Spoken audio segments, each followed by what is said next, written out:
NFL free agency is well underway. We have seen a ton of very exciting moves. Contenders are getting better. Rebuilding teams are spending way too much money. And all in all, some fantastic stuff is afoot. So we're going to look at all the biggest moves, sample quite a few teams today. And starting off, we're going to look at the Seattle Seahawks, who essentially have had a fire sale on their star offensive players. DK Metcalf shipped off to the Steelers. Geno Smith shipped off to the Raiders. In their place, they brought in Sam Darnold on a 3-year, $100 million contract. And while that sounds bad, I understand the pushback to it by a lot of people. I kind of think this is the right move for Seattle.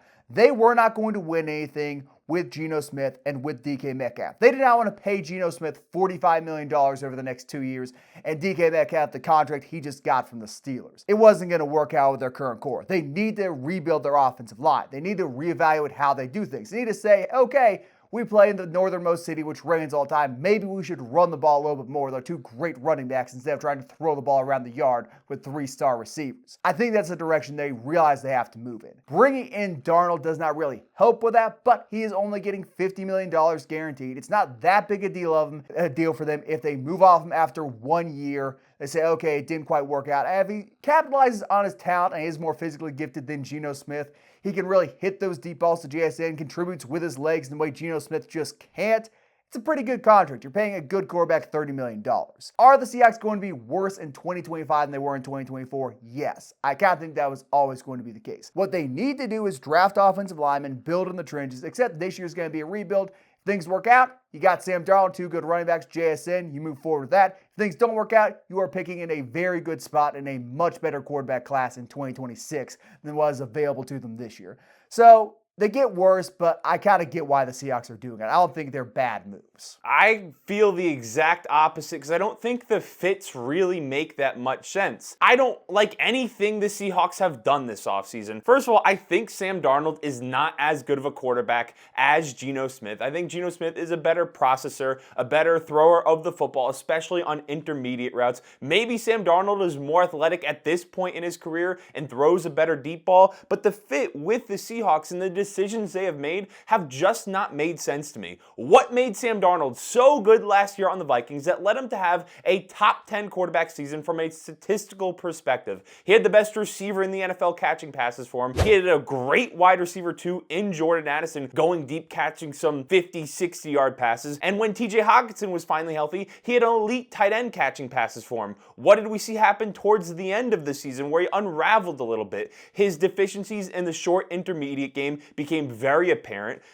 Defenses played a little bit softer coverage. He got rattled in the pocket and he got sacked a ton. Now he's on a Seahawks team where they just got rid of their explosive deep threat in DK Metcalf. The offensive line, we know, has not been good for a few seasons now, and he has a defensive head coach where on the Vikings, when he was succeeding at a high level, he had an elite offensive mind in Kevin O'Connell. So if this fit would have made sense for the Seahawks, it would have been keeping DK Metcalf where he still has that explosive deep threat down the field. JSN, very effective in the short intermediate game. You know I'm a JSN guy, but getting rid of DK, also letting Tyler Lockett walk, who are 2 deep threat wide receivers, and now you really just have JSN. You don't have a great tight end. You don't have a great offensive line, and Sam Darnold is the quarterback who's throwing passes. The fit and the decisions they've made just do not make sense to me. It makes sense if you realize this is not just a 1-year season and everyone's competing to win the Super Bowl in 2025 and that's it. These are long-term moves.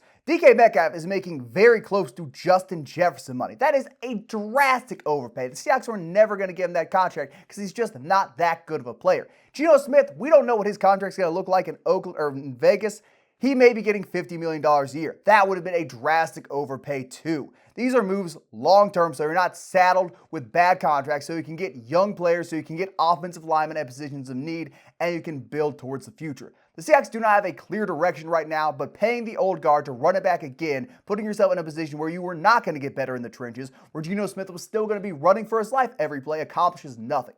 This way, at least you have some direction moving forward instead of just spinning your wheels in an NFC West, which is getting better. Particularly, is heavy at the top with a team like the Los Angeles Rams, who've been very active in free agency. These are long-term moves, not short-term moves. Seahawks fans who thought they had their window open right now, were close to having their window open, were completely wrong. And even if they did bring those guys back, the team was not getting better in free agency. They just didn't have the money to improve. They had to sell. To be clear, the reason I don't like the Sam Darnold move, it's only $50 million over 2 years. I don't like it as much is because they moved off of DK, who I think skill set paired with JSN would allow Sam Darnold to still be very successful. I don't like the fact they brought in Darnold and moved off DK and really only have JSN in that offense, which maybe that affects what they do in the first round of the draft, depending on what receivers on the board available to them. I mean, maybe you go with a deep threat. Maybe you wait and get someone like Tez Johnson later. You got to stop thinking of this as, oh, Sam Darnold's a long-term franchise quarterback. He's a one-year stopgap and then someone you have on the roster if you draft a rookie quarterback next year who can step in and play and do what he did in Minnesota with J.J. McCarthy. Play functional football. I don't think they're bad moves for the Seahawks. They're going to make the team worse, but they were stuck where they were. These moves at least get them out of being stuck. I will say the people who think Geno Smith is a top 10 quarterback and drastically changes things in Vegas are a bit ridiculous to me. The advanced analytics will tell you one thing. Watching him throw back-breaking interceptions late in games in the red zone is another thing. Certainly he makes the Raiders better, but they're not doing anything in that loaded AFC West. Well, it drastically changes things just from the standpoint that Aiden O'Connell, I mean, they're not going to be picking it 6th overall. That's how it changes things. They're not going to be going on a deep playoff run. They will not be appearing in a conference championship game. They peak out at maybe appearing in the divisional round, which I get is better, gets people job extensions, comfortability in that building, that organization, something they have not had in Vegas in a while, really ever since they've been in Vegas. I get that, but this does not change their fortunes. They are not winning the Super Bowl with Geno Smith as their quarterback. It makes them a lot better than they were last year. And last point on the Seahawks is I know you said they're moving towards a run-centered offense, which I also like, but getting rid of an excellent deep threat in DK Metcalf makes it a whole lot harder to run the football. Would you rather have DK Metcalf or a good guard if you're a run-centered offense? And now you're putting more pressure on both Seattle running backs that have shown throughout the course of their short career so far that they don't have a great ability to stay healthy, especially Kenneth Walker. Zach Charbonnet also has struggled a little bit. I mean, you keep saying, oh, they should have kept they should have kept DK Metcalf. He's making $150 million, man. That is too much money for a receiver who's not going to be the focal point of your offense. It's just a preposterous contract. That contract guarantees, I'm going to bounce over to look at the Steelers here now, that he is going to be the main pass catcher in Pittsburgh. George Pickens is definitely going to be that wide receiver too, thanks to him getting that level of money. I don't think this is going to particularly help the Steelers one way or the other. They still do not have a quarterback as of the time of recording this video. The options seem to be Russell Wilson or Aaron Rodgers. Maybe drafting Shedeur Sanders if he somehow slips all the way down to the 20s or trading up for him, but it's not great. Both these guys play a similar style of deep threat role. Both are contested catch guys. Both need a lot of targets, so they're going to start screaming at people. And I don't see Pittsburgh getting a quarterback or an offensive coordinator who can satisfy both of them. I think things are going to get ugly in Pittsburgh. I think it's just going to kind of be the same story it is every year. Start off 5-1, 5-2, 6-1, 6-3, something like that. Fall apart as the year goes on. Get 9, 10 wins, maybe grab a wild card spot, maybe miss out on the playoffs, and then get first rounded by an actually well put together team. Nothing's really changed. It's just going to make things a lot more explosive. I have a very similar opinion. I think pairing DK Metcalf and George Pickens together is really exciting. Ironically, it is the perfect pairing of wide receivers if you're going to bring Russell Wilson back to be the quarterback of this team. What does Russell Wilson still do good at this point in his career? He throws a great deep ball, and with having George Pickens and DK Metcalf playing alongside each other, two physical wide receivers that are dominant at the catch point and excellent deep threats, those are the ideal targets for Russell Wilson to throw the ball to. So from that perspective, I don't think you can get that much better. They both already got chemistry with Russ. I think it's worth noting. DK was there for a year with Wilson, so that will be beneficial. But are they even going to bring Russ back? Exactly, and that's part of it. I think the pairing is exciting, but much like you, how does this really move the needle for the Steelers? Over the last few years, the reason they've fallen short is because they don't have phenomenal quarterback play, and they're not able to bring it to that next level on offense. Does DK Metcalf, a wide receiver, move that needle? I don't really think so. I think it strengthens their ability to still be that 8 to 10 win team fighting for the second or third seed in the AFC North right behind the Ravens. But by no stretch of the imagination does getting DK Metcalf on a $150 million quarterback all of a sudden make them an 11 to 13 win team contending for the 1 or 2 seed in the AFC. They also lost Najee Harris, and I think he gets a lot of flack for some of the limitations in his game, never having a carry over 40 40 yards in his NFL career. He was a very consistent runner of the football. He was there every single game, and he did what he could behind a really substandard Steelers offensive line, which got worse because Dan Moore is now a Tennessee Titan. I just don't think it's going to be a good passing attack. It's just spinning the wheels, kicking the tires. Maybe if Aaron Rodgers comes in there and turns back the clock and they draft someone who is effective at the tackle position, it can work out, get a Joe Alt-esque performance from a Will Campbell if he slips that far, but I don't know. It still feels like business as usual for the Steelers. You know, I haven't been overly positive when it comes to Najee Harris as much as you have, but the loss hurts if they don't replace it in the draft. So I think that is something to take into consideration with him. Could get a Caleb Johnson in the second round, keep him in black and gold. Very effective running back at Iowa, loves that cold weather stuff. So it's a deep running back class. I'm going to assume they replace Najee Harris with someone at least in the same ballpark. It's a big move for the Chargers. We may get into them a bit later. I love that Najee Harris is now on that team with a good tackle tandem. Hopefully they build up the O-line in the trenches a little bit more these final few moves of free agency and in the draft and get a real rushing identity going. But odds are they're going to draft a wide receiver. So I love them getting Najee Harris because if in the draft they get an explosive running back like a Travion Henderson and pair those two together, that is an excellent backfield with what they have along that offensive line. And the run game, Jim Harbaugh has proven to be able to develop over the course of his career coaching in the NFL and also in college. I mean, there's still a chance J.K. Dobbins comes back with the Chargers. He can be explosive if he's on the field. He got injured, banged up. It was not quite the same guy in the second half of 2024 as he was at the start, but I think that could be a pretty good tandem. Keeping things in LA, one of the biggest winners of free agency so far has undoubtedly been the Rams. Lost a few pieces on the offensive line, but they got Davante Adams, which is the big flashy move everyone's going to talk about, the Cooper Kupp replacement, and they got Poona Ford, who I think really does shore up that defensive line. The Rams are copying what the Eagles did and just being deep in the front seven at an incredibly valuable position, which can make the opposing team's quarterback much, much worse. So I like that Poona Ford signing more than most people seem to. I think that is going to elevate them above the rest of the NFC, excluding the Eagles when it comes to defensive line. And the Davante Adams trade, I think his production towards the end of last season is a bit overrated because one, he was playing buddy ball with Aaron Rodgers, and two, he was going up against some pretty weak secondaries. But at the bare minimum, you're going to get someone who is at the same level as Cooper Kupp was, who does not have the glaring injury concerns. So, fine move for the Rams, keeping things crisp, moving along, giving people who cover the team something to talk about in the offseason about who gets to wear number 17. And they're still one of the big contenders in the NFC. Davante Adams is a lot better than Cooper Kupp, and I've seen people detracting from the Rams signing Davante Adams to the team and say, oh, you moved off of a 32-year-old Cooper Kupp just to sign another 32-year-old wide receiver in Davante Adams. At this point in their respective careers, Davante Adams is a whole lot better and has a decade of dominance in the NFL, where Cooper Kupp, people don't really acknowledge this, only has one true elite year of production. He's been injury prone over the last couple seasons. He's not quite the athlete he was in that Super Bowl run. And Davante Adams gives the Rams someone on the outside who can win at an extremely high level and brings attention away from Puka Nacua, who in my opinion is now one of the top 3 receivers in the NFL. It gives them even more flexibility for Puka Nacua to do some of that gadget stuff he's great at, taking some end arounds, screen passes, getting 20 yards down the field. Puka Nacua is phenomenal at the catch point.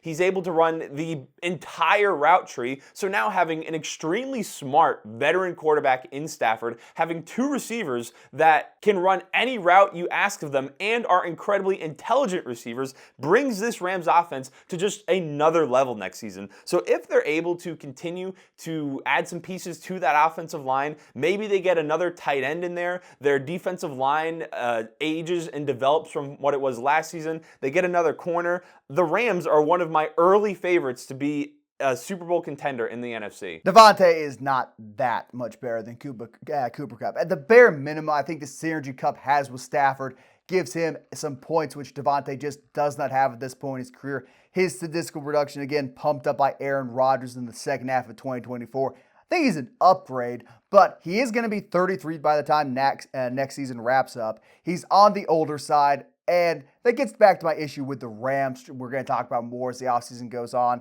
Having Matthew Stafford, some old offensive linemen, and injury-prone Puka Nacua and Davante Adams as the center points of your offense makes me a bit skeptical. I'm not running out to put a bet on the Rams to win the Super Bowl prior to the season starting. On a game-to-game basis, this is a really good team.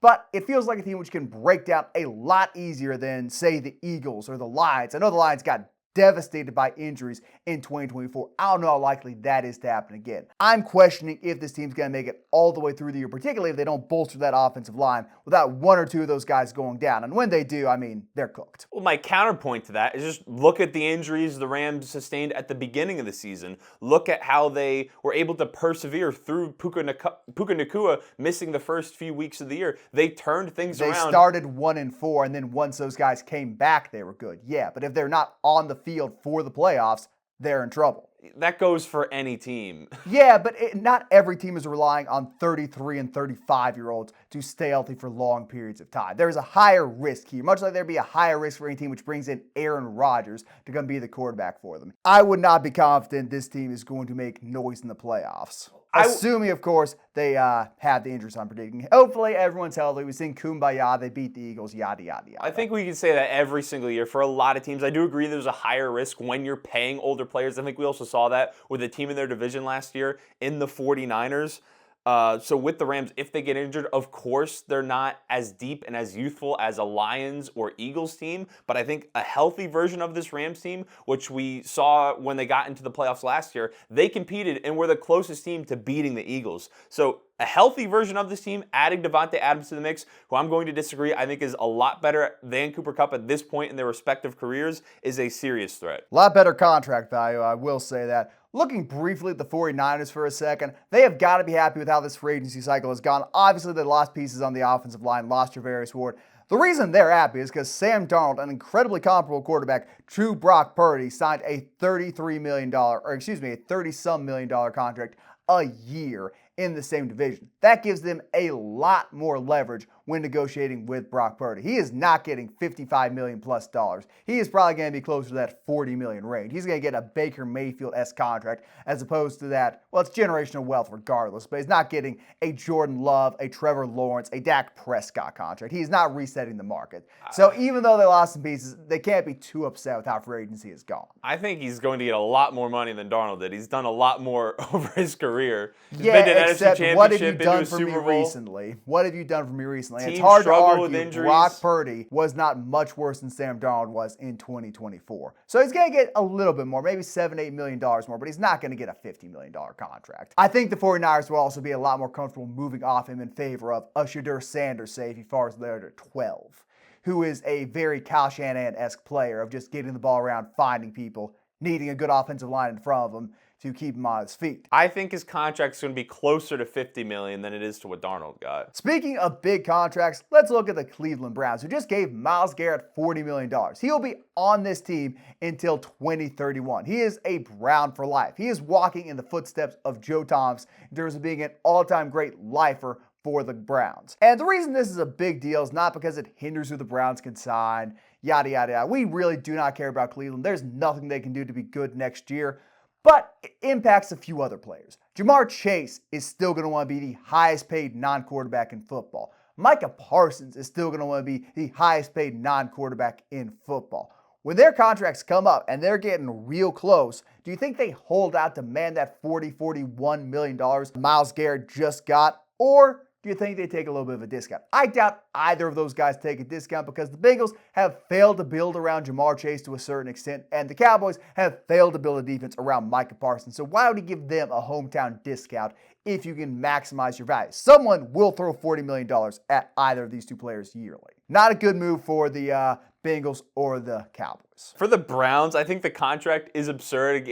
Myles Garrett getting $40 million, even though I do think he is the best defensive player in football. They reset that non-quarterback bar $5 million more than it was prior to this offseason, when it was Justin Jefferson getting $35 million a year. Maybe if that Deshaun Watson debacle never happened and the Browns had some chance of being a good team, Myles Garrett isn't demanding quite this amount of money. But I am starting to think that the Browns ownership, they don't really care about winning. They don't care about even making money at this point. It feels like they just throw money at players to piss off other owners. Because like you said, now the Bengals are going to have to pay Jamar Chase $40+ million a year in order to fulfill their words of saying they're going to make him the highest paid non-quarterback. Jerry Jones and the Cowboys, who has been pretty cheap over recent seasons, is going to have to pay Micah Parsons over $40 million a year to be the highest paid non-quarterback. I think it is pretty funny that Browns ownership decided to set the newest non-quarterback elite money bar at $40 million. So I think they're an organization of terrorists. What more do you want me to say? I mean, do I really need to expand on that? It feels like their ownership giving a middle finger to the rest of league ownership. It's a fair thing to do for the Browns. I mean, if you've got the money, might as well screw over your competitors. And having Myles Garrett on your team is never going to make you bad. So I don't hate the contract. I think a lot of people are really upset about it. One, for the reason you mentioned in terms of resetting the market.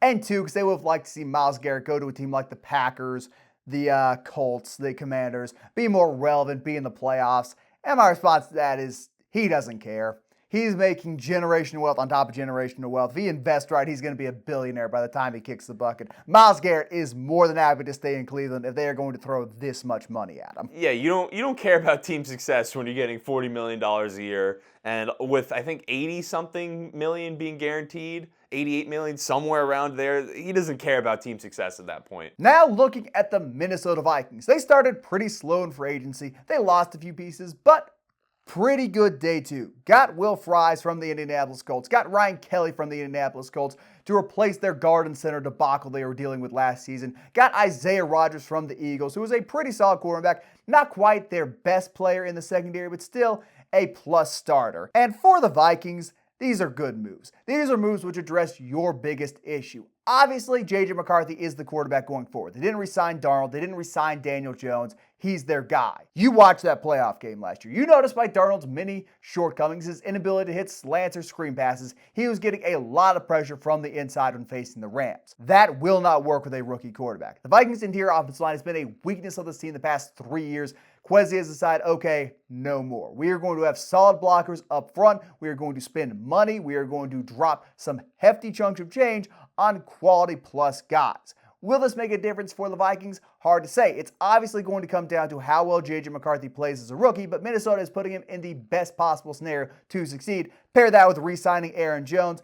I think this is a much better offense outside the quarterback position, which is still a big question mark than it was in 2024. This iteration of the Vikings with Kevin O'Connell and Kwesi running the team, I think they continue to prove why they're one of the smarter run organizations in the NFL. What have they been bad at over recent years? They've been bad on the interior defensive line. They go out, sign a Pro Bowler in Jonathan Allen, one of the better defensive tackles in the NFL. And on the offensive line, they've had great offensive tackle play, but they haven't had good interior offensive line play. So they go out, sign a center that's better than what Garrett Bradbury was offering. Not a high bar. Not a high bar. A center who's got a pulse. And they get a guard who is one of the better interior offensive linemen that was available in free agency. So they went out, addressed their weaknesses, spent significant money on their weaknesses, and are a better team in 2025. The thing that will determine this team's success is how good is J.J. McCarthy coming off that injury in his first year as a starter. Of course, that is with any team, how good of quarterback play are they going to win is the largest determining factor on their win total, but I like a lot how the Vikings have started their offseason. At the end of the day, you have to have some faith in Kevin O'Connell, who was able to get impressive statistical performances out of Josh Dobbs, who's able to get Sam Darnold and Kirk Cousins both to eclipse 13 wins. You have got to believe he knows how to coach a quarterback. And if he is this all in on J.J. McCarthy, he's betting his job on McCarthy being a productive NFL starter. So I've got faith it's going to work out. I've got faith McCarthy is going to be able to do pretty much everything Darnold could and then some. And Minnesota, things are looking bright. Now, they can just round things out by getting a Mekhi Becton-type player, maybe another piece on that defensive line, someone to rotate with Jonathan Allen and Harrison Phillips to keep those legs fresh. I'd be very excited. A few pieces could be filled in the secondary, but save that for draft night. Minnesota undoubtedly winning the offseason. certainly with those offensive line moves, setting J.J. McCarthy up for success in his first year. Yeah, I think I do just give up as being a Vikings fan if J.J. doesn't work out. That's the end of the line for me. Now, a team I think is not setting their young quarterback up for success. He's been in the league a few years now, but we saw C.J. Stroud struggle last year. A little bit of that sophomore quarterback slump because the interior offensive line play was horrible. The offensive line play in general wasn't great. And what do the Texans do in the offseason now to address that? They trade away the best offensive lineman on their offensive line, one of the best offensive tackles in the NFL, Laramie Tunsil, to the Washington Commanders. So I don't really understand what this Texans front office is doing. I don't understand how the coaching staff thinks it is a good idea to have an offensive line that struggled last year and then trade away one of the best offensive linemen in the NFL. That is not how you support a rookie quarterback who is still on his rookie deal. So I hate that move for the Texans. Well, I think you're egregiously misrepresenting how good Laramie Tunsil was in 2024. He was an average to, I wouldn't even say slightly above average. Laramie Tunsil was not the Laramie Tunsil we have come to know over time last year. Was he still the Texans' best offensive lineman? Yes. Was he getting paid a lot of money? Yes. Is he rapidly aging? Yes. I don't think it's that big a deal to get rid of him and get draft assets in return. Second, third round picks, obviously nice to have. I do agree making your offensive line worse is never a good thing. They need to do something to fix that unit. I don't know what it's going to be, but I'm trying to justify this move in my mind. I don't mind getting rid of Tunsil. Getting rid of Tunsil with nothing to replace him, not great. Getting rid of the other two starters they got, sending one off to the Eagles for C.J. Gardner-Johnson, I don't mind that either because that was an objectively negative player who just couldn't work out despite being the 15th overall pick. Getting rid of these guys is not a bad thing. If you've got young guys waiting in the wings, well, one, why didn't they play last year? Two, are you really confident they're going to be better than what you're replacing? The Texans' O-line isn't really getting that much worse, but it's not getting better, which is going to kill their offense in 2025. Well, Kenyon Green stunk, so I'm not opposed to them moving off him for C.J. Gardner-Johnson. I think it's kind of a neutral move from that perspective because they probably were going to... C.J. Gardner-Johnson kind of stinks too, for being honest. Well, that's why I said it's neutral. I think they're going to replace Green anyway, but just the idea of moving off of an offensive tackle while you have a quarterback who's on a rookie deal, I don't think that's how you go about roster building in this situation. The team that Laramie Tunsil is going to in the Commanders, I think that is exactly what you do when you're building around a young, elite quarterback who has the ability to bring your team to a Super Bowl. The Commanders, they saw that they were in the conference championship last year. They did not rest on their laurels. They addressed that their roster still has a lot of holes. They went and got a franchise left tackle in Laramie Tunsil. They brought in a very good wide receiver too in Deebo Samuel, and they are supporting Jaden Daniels. That is the right way to go about roster building around a young, very good quarterback, and I appreciate the Commanders being aggressive, getting players who can help Jaden Daniels win right now. Yeah, I see here the Texans actually just signed Justin Watson, so maybe the strategy is they're going to have him put on about 70, 80 pounds, slide him out there to tackle on a cheaper contract. You never know what these wily Texans are going to do. Then maybe they'll have 7-man offensive lines, send him out for a pass like the Lions did with Dan Skipper. Just have Nico call. Oh, they got Braxton Berrios too. Maybe they're going to have him put on like half a foot of height and 250 pounds. Yeah, I don't hate the idea of moving off these guys, but they got to do something to replace them. Maybe they just draft 5 offensive linemen the first 5 picks. Who knows? Anyway, what else? Oh, yeah. The Jets signed Justin Fields, which, I mean, is it an upgrade? Probably. Is it? I mean, Garrett Wilson is not going to have issues with Justin Fields. I think Aaron Glenn and the Jets, they're a team that is looking to build long term. I don't think they're trying to as much be good immediately next season. So I don't think Justin Fields necessarily signifies that. He played the best football of his career in games that he did start last year. They have a good backfield in Braylon Allen and Breece Hall. So I think they're definitely going to look to lean more towards the run with adding Justin Fields to that mix. But I don't really feel that strongly about it. I don't think it rules out them taking a quarterback in the draft. But I think Aaron Glenn is looking more to build the defense, build the offense up slowly, probably look to beef up that offensive line before they start getting aggressive with their roster building like the Lions started to do in recent years. What I'm taking away from free agency in terms of what contracts have been handed out and what players are no longer available and what teams are kind of left holding their hands out wondering what happened. O-line is going to be the premium position of this draft. You may have a bit of juice there in saying that North Dakota dude's going to be a first rounder. Booker from Bama might be a top 15 pick. Will Campbell may be a top 6-5 pick. Who knows? A lot of O-linemen are going to go off the board to fill many of these holes these teams still have. The Chargers, what are they doing, man? I don't get anything LA's doing. I like Najee Harris being signed. They had the money to be aggressive in the guard market, and they just weren't. I think a lot of people are higher on Zabel than I've seen you be high on Zabel. The thing with Gray Zabel is he's not that special of an athlete. There's some size questions, and you're not going to smoke a first-round pick on the guy you may move into guard who's still not quite a physically dominant specimen like Will Campbell is. Between guard, tackle, first-round value in general, I think people are starting to value guards, and on the defensive side of the ball, maybe the positional value equivalent would be safeties, because we've seen teams really start to pay guards in order to beef up their offensive lines. So I don't think it's out of the question. We see some of these guys that maybe project more as guards in the NFL go higher in the first round than they would have in previous draft classes. I also think you look last year, a guy like Jackson Powers-Johnson, who's got that versatility to play guard or center, also doesn't have a neck, but you think, okay, he went day 2, maybe he goes day 1 if he's in this year's draft, and maybe that is reflected accordingly, where guys who are just purely guards but have upside start getting drafted higher. Anyway, you want to talk about the Giants, I assume? Yeah, I got a few things to say about the Giants.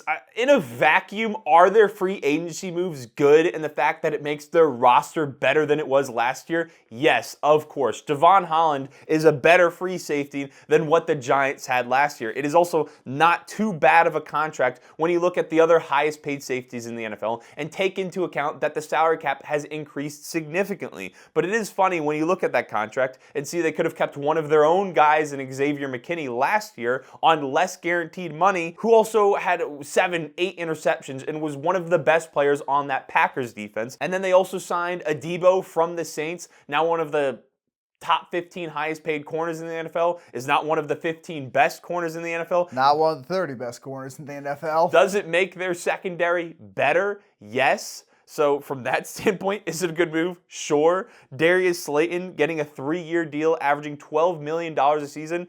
Do I like the value? Yes. Do I like Darius Slayton a lot more than Isaiah likes Darius Slayton? Yes. But that contract is just funny because we had Joe Shane last year saying Saquon Barkley was not worth $12 million a season, and he let him walk to the Eagles. I know we can't go back and change the past, but just knowing those two contracts exist a year from one another is pretty funny. So I think the Giants have gotten better with some of these moves, but much like the Steelers getting DK, this doesn't move the needle for them unless they get quarterback right and the interior of that offensive line right. Unless they get quarterback right. Let's survey the field and see who's still available. Russell Wilson, still on the board. Imagine him behind that New York offensive line. I know Russell was a Yankee for a little bit, so maybe he comes home as that connection. He can go to spring training with the Yanks again. Aaron Rodgers. If Aaron Rodgers signs with the New York Giants, it's going to be because the Pittsburgh Steelers and the Minnesota Vikings both said, we don't want you on a cheap contract. And if we get to that point with one seemingly well-run organization, however you feel about the Steelers, what does that say about Aaron Rodgers? Shedeur Sanders, come on down. Jackson Dart, come on down. What do the New York Giants do if they walk into the NFL draft with no quarterback on their roster besides Tommy DeVito, and Shedeur and Cam Ward go 1 and 2? Is it Jackson Dart third overall? I think it might be. Daniel Jones 2, Electric Boogaloo. Except now we got Indiana Jones with him signing with the Colts for $14 million. Things are looking good. What does it say about how quarterbacks view the Giants front office, view their roster, that maybe they didn't pursue Sam. We don't know who they've tried to pursue from like the Sam Darnold. Sam Darnold probably blocked any number from the New York area code. He's not going back there. That is fair, but none of the veterans seem to really want to go to the Giants. While it seems like the Giants have been pursuing them, at least they've been pursuing Aaron Rodgers. Aaron Rodgers, I don't think, wants to go to a team that it's going to be an uphill climb in order for them to make any waves in the NFC East with how good the Commanders and Eagles are. I mean, no, they're not how good the Commanders and the Eagles are. How much better the Dallas Cowboys are than them, who are firmly locked into that third spot. Don't even mention the Commanders and the Eagles. You are staring up the cliff that is Dallas before you can climb the mountain that is Washington and Philadelphia. The cliff that is Dallas is a lot smaller than the mountain that I don't Washington, care how much Dak Prescott's getting paid. He could go out there 1 out of 11. He's still barbecuing New York twice a year. And then in the draft, I don't want Shador. I don't want Shador to happen. So Jackson Dart it is then. It's starting to feel like they're going to go quarterback with all of the veterans kind of giving them the cold shoulder. I actually wouldn't mind them trading up, getting Cam Ward, and having Shador go to the Titans. I think that's a better fit for the Titans in terms of what they want to do offensively. The problem you're going to run into, and you're not quite ready for that, you are so distracted by how much you don't want Shador Sanders and Jackson Dart, you don't realize how not good of a prospect Cam Ward is either. Cam Ward would not have gone above Bo Nix, Michael Penix, and probably not J.J. McCarthy last year. Like, that is best case scenario, a top 15 quarterback. Best case scenario in New York, top 20, but... Well, we've all seen, I mean, I think everyone's on the same page when it comes to this quarterback class relative to last year's class or other great classes we've had. I just think Cam Ward is the best option to come out of this draft class with a rookie quarterback. I think you just bite the bullet, roll the veto, go 1-16 and draft Unless you think magically you can turn Jalen Milroe into a great passer in the NFL. I mean, go for it, man. It's a more realistic reclamation project than Anthony Richardson was, and he went 4th overall, so... Then again, we see how the Indianapolis Colts are. Shout out to Daniel Jones' $14 million contract. That has been our recap of the free agency and offseason moves that have happened so far. Are the Steelers going to be able to work things out with DK Metcalf? Who has improved the most through the offseason moves we have seen? Let us know what you think down in the comments below. Like the video, subscribe, and we'll see you in the next one.